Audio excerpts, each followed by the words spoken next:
going to talk about relationships, specifically relationships between So let's get started. So first of all, we'll talk about parallel relationships, relative relationships, and inharmonic relationships.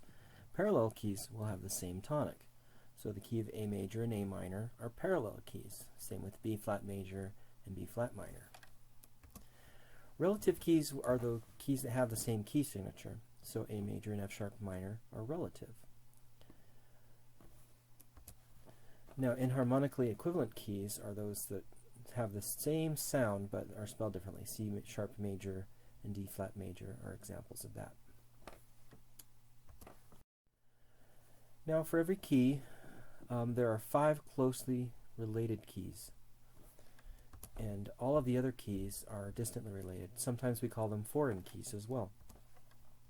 Now I'm going to go over 3 methods to find all of the closely related keys for any given key. It doesn't matter which method you use, you'll have the same result for each type. Here's the first method. Find all the keys that differ by no more than 1 sharp or 1 flat in the key signature. So if I have D major has 2 sharps. So it would include the keys with 3 sharps, the keys with 2 sharps, and the keys with 1 sharp, and including the relative keys. So those are, in this case, D major is the key that I'm starting from, and these are the 5 closely related keys. Here's the second method. You could take the keys of the dominant, the tonic, and the subdominant, and their relatives. So for D major, the dominant is A, the tonic is D, the subdominant is G. And then these are the relatives of A, D, and G. Notice the results are identical. So that's method 2.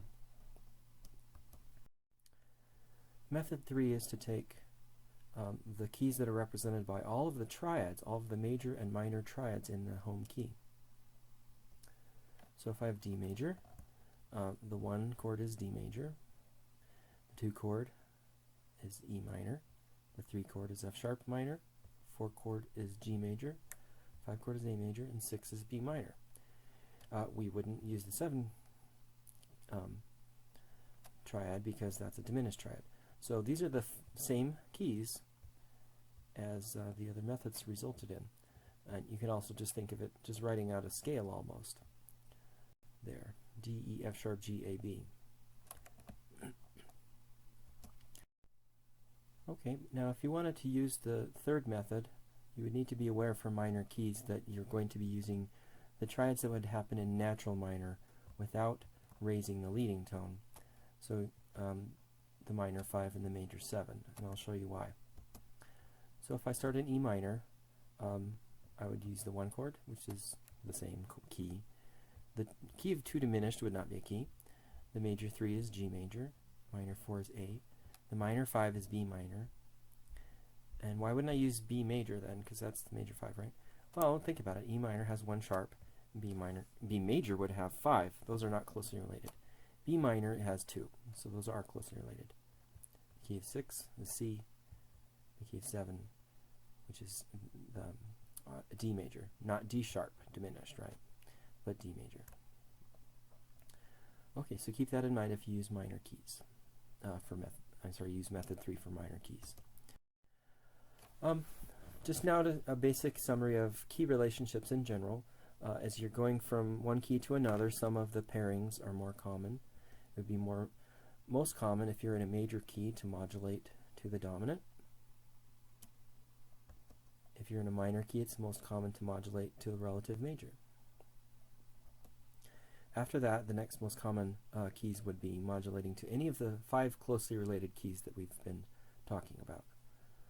So the 5 closely related keys include these, but then all of the other options, those are the most likely places to modulate. Any distant modulation to a distantly related key would be much less common. Now the question here is it modulation? Okay, so the definition of modulation is that the tonic of the new key is not the same as the tonic of the old key. If I go to the parallel key, that's not modulation. So if I go from C major to C minor, I haven't actually modulated because I have the same tonic, C. This is what we call a change of mode. We change from major to minor or from minor to major. If I go to an enharmonic key, like C sharp major to D flat major, that also is not a modulation. This is an enharmonic respelling. I'm respelling the key, but the tonic is still sounding the same. And lastly, if you end one movement or a major section in one key and then you begin the next one in a new key, technically this isn't a modulation either. This is a key change, and that generally involves writing out a new key signature. All right. So I think that's it. You're ready for the quiz.